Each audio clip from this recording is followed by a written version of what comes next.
Dicen que la transición entre Bogotá y la muerte es casi imperceptible, especialmente desde que empezaron a construir el metro de la ciudad.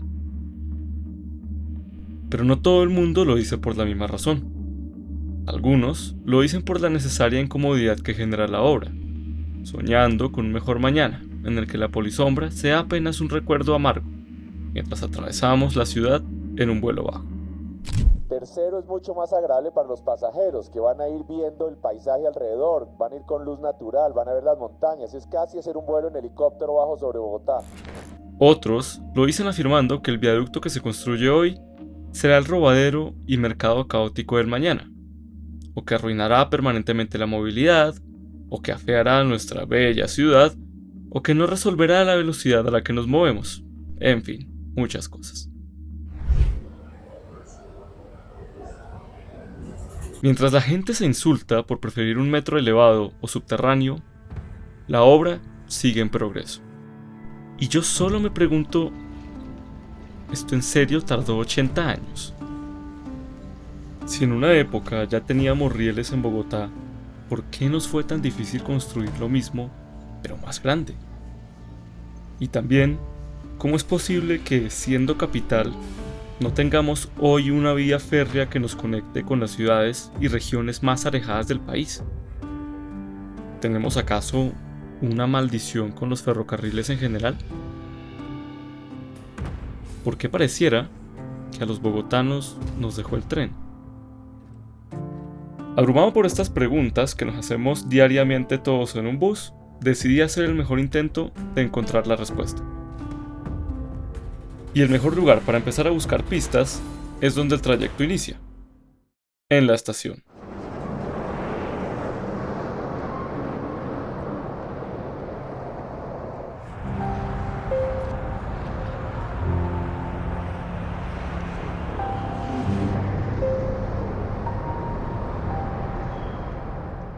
Esta es la antigua estación del tren de Usaquén. Aquí aún se puede oír el silbar de los trenes, pero solo para quienes vienen de paseo. La estación hace parte del recorrido del tren turístico de la Sabana, una locomotora que cada fin de semana hace viajes turísticos entre Bogotá y Zipaquirá y de regreso. Es uno de los únicos 2 corredores ferroviarios habilitados para pasajeros que le quedan a Colombia.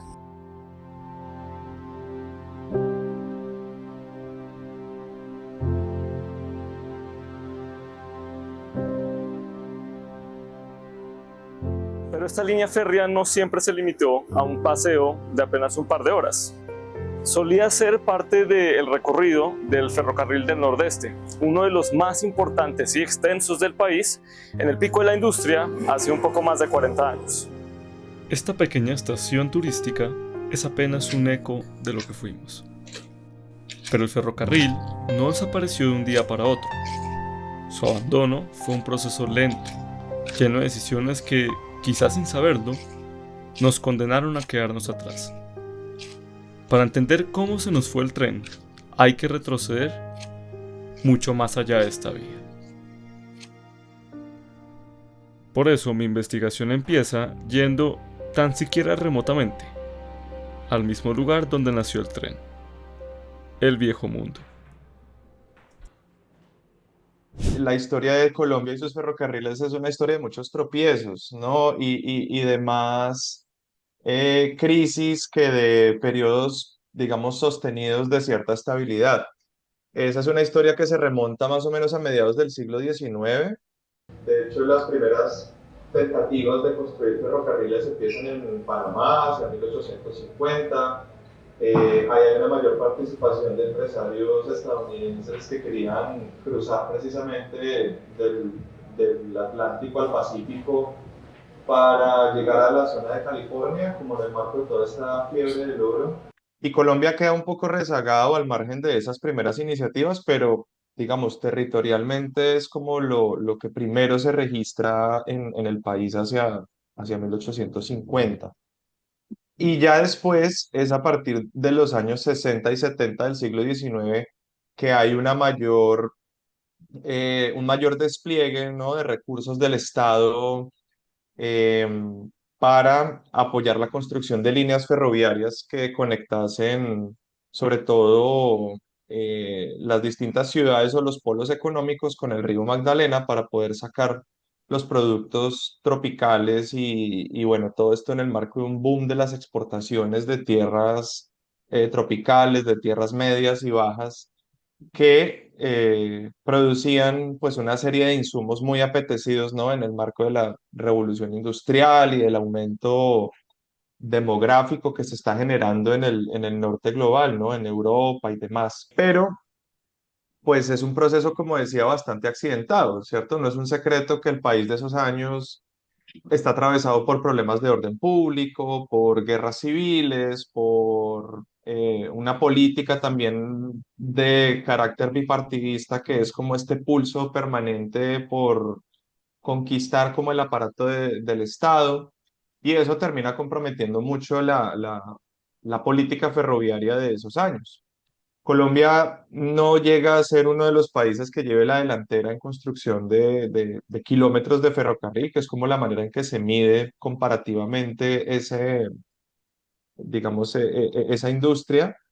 Eh, Diría yo también que está como bastante atrasada, pues si se hace una comparación con lo que fue Brasil, con lo que fue México, con lo que fue la industria minera chilena, pero no significa que esas no sean como unas experiencias de ligera transformación de los paisajes económicos y empiezan a aparecer distintos intentos, eso, de conectar sobre todo la capital de la República con el río Magdalena. Lo que pasa es que en algún punto se vuelve contradictorio porque no hay una organización de cómo hacer esto y a veces el Estado ni siquiera se da cuenta que hay muchos proyectos que proponen la misma cosa pero que viene de distintas fuentes y eso hace que haya una desorganización en esos aspectos y que termine. Regionalismos inconexos, la guerra civil, incluso la injerencia en la política de los empresarios del sector transporte, son todas posibilidades que contemplé podrían explicar el fallo de los trenes en Colombia. Nunca imaginé, sin embargo, que nuestros problemas podrían ser tan multifacéticos, numerosos y antiguos. Desde la misma ingeniería con que se diseñó buena parte de la red en el siglo XIX, hubo graves problemas. Cuando llega el ferrocarril, sobre todo de mano de los ingleses, más o menos 1860, no hay un proyecto nacional para hacer un ferrocarril que articule el país. Entonces, si usted ve los mapas, que son pedacitos, un pedacito para ir al puerto, y un pedacito para ir al Zulia, un pedacito para ir a Buenaventura, son como 15 pedacitos, pero que no hacen una red. Ahora, es en una geografía muy difícil. Llevar el ferrocarril de Medellín a Puerto Berrío fue tremendamente difícil, sobre todo en el paso de la Quiebra. Era una geografía muy dura de dominar. O ir de Bogotá a Girardot era muy difícil. Pero somos tan estúpidos que al fin logramos hacer Bogotá a Girardot, pero de Girardot a Faca, la trocha, o sea, el ancho de los rieles, tiene 100 centímetros y de Bogotá a Faca tiene 90. O sea, ni siquiera la máquina puede continuar porque es diferente. Que cronológicamente, y creo que esto es importante, cronológicamente está muy cercano de lo que también está sucediendo en Inglaterra, en Europa, o sea, fijar como ese termómetro de qué tan moderno o quién experimentó primero esos grados de modernidad por construir ferrocarriles. Colombia está situada cronológicamente igual que muchos otros lados del mundo. Lo que pasa es que muchas de las iniciativas no llegan a feliz término, pero no es algo que sucede primero en un sitio muchos años antes y luego llega a Colombia, no, no diría eso. Cuando uno mira como la historia de los tramos en Inglaterra, en Europa, se ve lo mismo de los años de 1860, 1870, los años 80 del siglo XIX.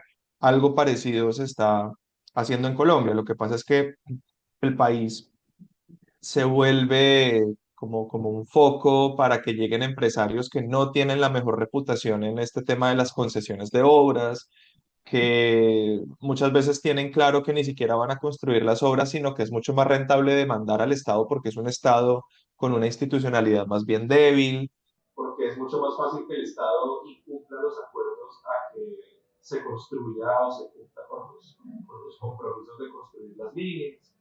Y entonces eso también genera como una serie de experiencias fallidas que lo que decía, llegan a finales del siglo XIX con una pequeña, mediana infraestructura que se va a retomar a partir de los 20 cuando la política colombiana en cierto modo llega a un punto más estable, al menos en lo que tiene que ver con orden público. Y bueno, digamos, en medio de ese desorden en el que desde el inicio se empezó a construir el ferrocarril y pues lo que nos cuenta de que nunca estuvo unificado, mal que bien aún dentro de esos, digamos, ecosistemas desordenados, pues tenía un impacto positivo sobre las economías locales en alguna medida, me imagino.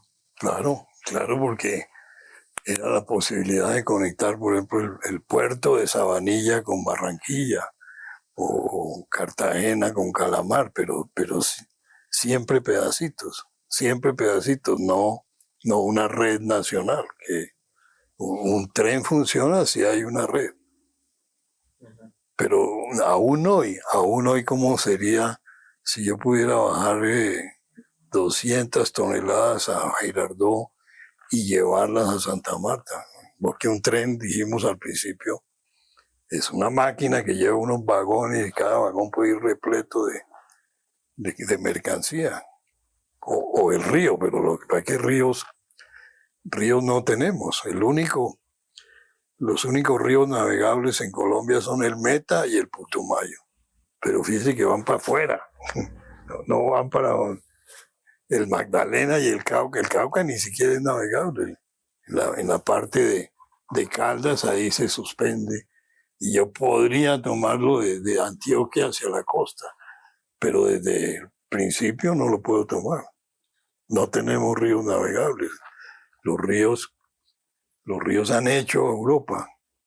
El Rin, el Sena, el Danubio, medios de comunicación por esta geografía tan difícil que tenemos. Sí. Entonces yo digo, si fuéramos un país lúcido, tendríamos un tren de Pasto a Santa Marta y otro de Neiva a Barranquilla, y por lo menos bajarían a ese eje y ahí ya se irían rápido. Y es que los cambios económicos que trajo el fin de los trenes en Colombia se puede sentir en municipios tan cercanos a la ciudad capital como lo es Suezca. Mucho más en todo el resto del país. Magdalena Medio tiene unas rutas que van de Dorada a Chiriguaná. Y a lo largo de todo ese trayecto, las personas de los pueblos salían a vender sus productos a los trenes, trenes de pasajeros, y ellos de ahí se conseguían unos recursos para poder sostenerse bastante. Muchos de esa zona dejaron de percibir esos recursos y dejar de pasar el tren por los lados. Antiguamente no existía, en el siglo XIX no existía esta línea que estamos viendo acá, sino que el tren llegaba únicamente hasta el municipio de Nemocón. ¿Por qué? Por el tema de las minas de sal, que eso tiene mucho tiempo ahí de tradición, de explotación. Entonces por eso era importante que el tren llegara ahí, porque siempre sacaban de forma industrial la sal. Entonces ya después que pasó, hubo un tema de una indemnización por lo que pasó en Panamá, y con ese dinero pues toman la decisión de terminar esta línea, porque originalmente querían unir siempre Bogotá con Boyacá, porque es un corredor importante económico, pues de agricultura. Estamos hablando de los años 1910, 1920, que empiezan ya a trabajar como tal acá en estos sectores de Suezca, Esquilé, Chocontá, Villapinzón, hasta llegar obviamente hasta Boyacá, Belencito, Boyacá, que es donde actualmente termina la línea del tren. El tren acá en Suezca, como tal, era a vapor, entonces por eso ahí en la entrada hay un tanque gigante y era una parada obligatoria y deseada por los visitantes, porque de ahí sale un gentilicio que era los cuchuqueros. Entonces acá a Suezca le decían los cuchuqueros, era porque vendían una sopa que todos conocemos acá en la Sabana de Bogotá. Bueno, y imagino que entonces, desde que se cierra ese uso del tren acá, pues esa dinámica de comercio de la gente local cambió mucho. Pues sí, sobre todo lo de las estaciones, como te digo. Ahí las personas que dependían de los pasajeros que llegan a las estaciones sí fueron los que perdieron sobre todo, Sí. porque igual ya abrieron rutas de transporte, ¿no? O sea, ya habían buses, entonces a la final como que había más frecuencia ya después los buses porque ya estaba la autopista, entonces digamos, para la gente como que hubo antes más movimiento. Okay. Y de pronto el que tenía camioncito y todo eso, pues, o gente que ya vio como otra forma de ganar ingresos, pues empezó a comprar eso, camiones para llevar los viajes de papa, sobre todo que también acá empezaron a sacar para la capital, o el trigo, sí, ya después hubo un tiempo que ya cayó bastante, también casi como cuando cerraron el tren, años 60, y ahí entraron las empresas de flores. La idea de abandonar los ferrocarriles nacionales, inclusive la línea férrea, no fue como muy aceptada en las comunidades. Inclusive los pueblos, los municipios que atraviesan la línea férrea perdieron mucha economía. Se perdió, digamos, ese transitar que tenían los ferrocarriles. Hay videos ahí todavía en ese momento, hay fotos que relacionan las personas, la cantidad de personas que habitaban por esta vía.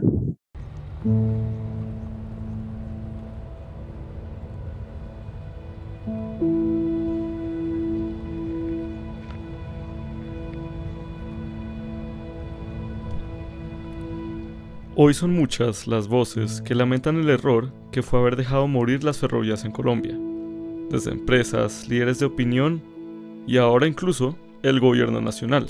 Las redes férreas, de las cuales América Latina podrían ser la base para una conexión interoceánica múltiple en la medida en que el canal de Panamá muere y mueren por tanto las codicias. Incluso en muchas ocasiones, estos pasados 20 años, se ha hablado de proyectos para volver a traer el tren a Colombia. Pero hoy podemos comprobar que, muy similar a como pasó con el Metro de Bogotá, se quedaron durante más de medio siglo en puro discurso para no llegar a nada. Si los planes de la administración distrital y la gobernación de Cundinamarca se logran llevar a cabo, en Bogotá veremos en los próximos años no solo el retorno del tren ligero dentro de la ciudad misma, sino también como medio de comunicación con toda la región occidental del departamento mediante el tren de cercanías Regiotram que piensan construir en los próximos años. No será mucho, pero es un avance. Y lo más importante con estas iniciativas en este momento es que, bien o mal, lleguen a completarse. Lo peor que podemos hacer ahora es quedarnos a discutir nuevamente sobre si hacer las vías de forma A o de forma B para al final acabar haciendo rieles incompatibles los unos con los otros. O peor, no hacer nada, como ya nos ha pasado antes. Tal vez, solo tal vez, si nos permitimos culminar estas obras sin más líos, ellas puedan ser ese pequeño empujón que hace falta para que a nuestro país pueda volver a pasar el tren. Me parece importante que al menos el tema vuelva a la mesa. La repoblación de la vía férrea es muy necesaria porque dinamiza mucho el comercio y la estabilidad laboral de las personas. Hay que esperar a ver si de pronto se puede rehabilitar.